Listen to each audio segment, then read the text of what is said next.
Аз Кыргызстанда не популярный? Эң популярный бул той. Шунчалык Кыргызстанда той көп өтүп атат. Анан тойго чакыруу келгенде кээ бирлери кейирип атат да. Той. Анан антип кейибеш керек.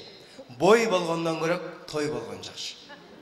Себеби биз нени сүйлөсөк жашообузда бардыгы болуп келатат. Тапканың тойго буйрусун, тойдон жолуп ал деп көп сүйлөйт экенбиз. Тапканыбыз тойго буйруп, тойдон жолуп атабыз.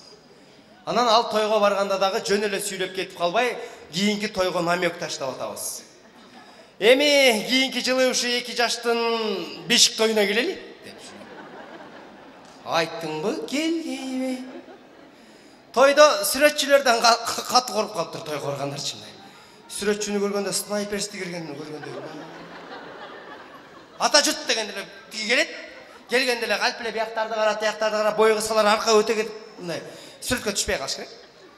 Эми тура эле түшүнөбүз эми, баа сүрөт алай берип тойдо бир чамадан сүрөт болуп кетти окшойт, тойдон түшкөн сүрөттөр. Келиңиздер, орун алып алыңыздар. Саат 6:30 жазылган концерт 8-де башталып. Ушундай, бизде эч бири-бирибизди такыр алдай албайбыз. Кыргыз эли деген керемет бир өзүчө мүнөзүбүз бар. Биз 6:30 деп жазып койгондон кийин кичине мындай кылабыз да. 6:30 жазып кое берсең ушу 7:30 келсе керек. Дейбиз да. Эл дагы жарым саат кошо алат да. 6:30 дептирби? 8-ге барсак нормально, ошондо башталса керек деп. Ошентип бири-бирибизди алдай албай эле жүрөбүз, ушундай кылып туруп. Акыркы учурлардан негедир мындай шашып эле жашайып атабыз, бирок бүт нерсени шашып кылып атабыз, бирок жетишпей атабыз да. Мындай убакыт ушундай өтүп атат, тез-тез.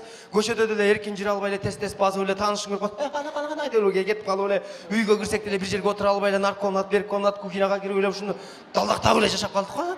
Телевизор көрсөк деле бир канал көрүп эле пульт алып эле которуп эле. Байкуш телевизорлор үйдө мындай жөн эле бир абой сыяктуу эле болуп калды, байкадыңыздар мындай. Иштеп туруп эле, караганда эле иш жок ошо телефондо чукулап, телевизор иштеп атат ошо. Орто жолдо бир карап коесуң, эмне болот, кайра бияка кирип кетесиң. Ошо акчасына келгенде иштеш керек да байкуш телевизорчу. Анан арасынан бир апалар эстеп калып, айланай, мону suurуп койгулачы, эс алсын байкуш дейт. Анан телевизор suurуп коет. Биз бул жашоону 50%-ин телефондон, 50%-ин өз көзүбүз менен көрүп калдык да, мындай толук көрбөй калдык. Мына көчөдө деле карасаңыздар, мындай телефон менен кетебиз го. Ушундай маршруткага түшсөк деле телефон чукуп, эгерде телефон чукуганга мүмкүнчүлүк болбой, мындай туруп калсаң, телефон чукуп аткандардын кара. Не жазышып атат деп, кээде 3-4 биригип калатындай. Тиги байкабай түшүчү келип калгандан наушникте болгон жазып берет. Ошонун кызыктуу окуяларына күбө болуп кетип атып, түшө турган жерди унутуп калып, дары бир станокко өтүп кетесиң го. Телефон менен жашап калдык, ушундай болуп калды. Мурда үйгө кирип келгенде деле мында ассаламу алейкум деп кирчү элек, азыр зарядка барбы деп кирип калдык. Зарядка барбы, зарядка деп, мындай. Мурда чай-пай сурап кирет элек, азыр Wi-Fi сурап кирип калдык.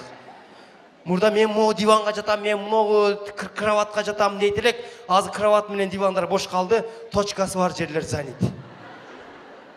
Каерде точка болсо жеке бар эле жатып каласың, эле телефон сайып эле мынтип. Мурда бир комнатада бир эле точка болсо, азыр 4 точка бар, Wi-Fi-дыкы, телевизордуку, антеннаныкы, анан кийин телефондуку.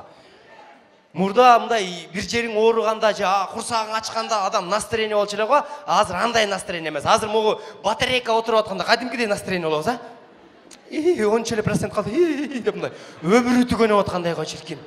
Тызылдайт го. Мегабайтың түгөнүп калса, бул жашоодо жоксуң сен. Чын кадимкидей жоксуң, эч ким кочпойт сени. Тигин телефон карасаң, башынар дейт, тигин карай, айла жок. Шу заман агым менен жашап келатабыз акырындан.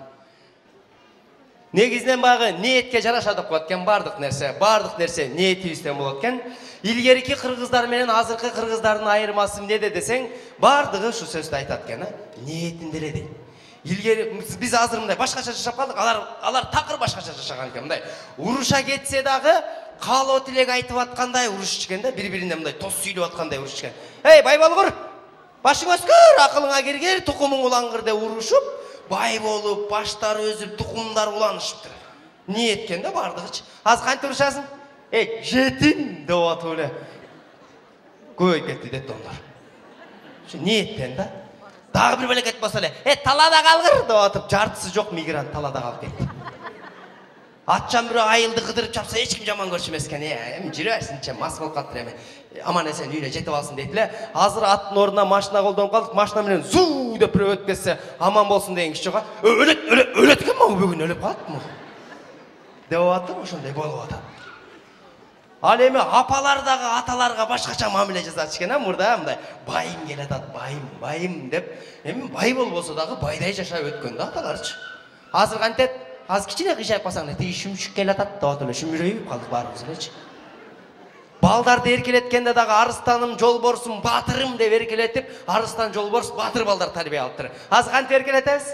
Эми баарыбыз эле билебиз, эркелеткенде, күчүгүм деп атып эле күчүк болуп калдык го мына. Бардык нерсе ниеттен болот экен. Чоңдорду дагы шайлайт экенбиз да кызмат ордуна кеткенде эле артынан тура эмес ниет кылабыз, жейт жегени урдат да. Эми бул тойго качан депчи. Алар барат экен дагы карапайым эл не деп атат десе, не демек эле, жейт деп атат десе, калкайса калп айтпайт деп жеп коюп атат. Иштейт экен, мындай экен, тиндей экен деп дайыма айтып туруш керек экен. Кыргызстандын келечеги кандай деп журналисттер көчөдөн көп сурайт да, мен көрүп калам, өзгөчө азаттыкчы. Жаштардан да, улуулардан да сурайт кандай. Кыргызстандын келечеги кандай деселер? Болбой калды го, болбойт окшойт деп ушинтип калдык да мындай. Башка өлкөнүн жарандай. Келиңиздер бир жакшы ниет кылалы, Кыргызстандын келечеги кандай десе, 2025-жылы карызы жок өлкөгө айланып, 2030-жылы ар бир кыргыз булактын башында эле суу сатып эле миллионер болуп жашап калат экенбиз деп жакшы ниет кылалы. Чаа бериңиздер, бул ниет да. Кыргызстан өнүгүшүнүн кереги деле жок десе. Азыр адамдардын баардыгы ушундай сүйлөшүп калды. Адамдар бузулду, эл бузулду деп сүйлөшөт экен. Бирок мен да бузулуп кеттим деген киши жок экен туугандар. Келиңиздер, бүгүнкү концертти куттуктап келген дагы бир садиктин бүтүрүүчүсү, мыйыл бүтүрүп 1-класска бара турган бала экен. Эми талант деген ар кандай берилет. Ар бир адамга ошол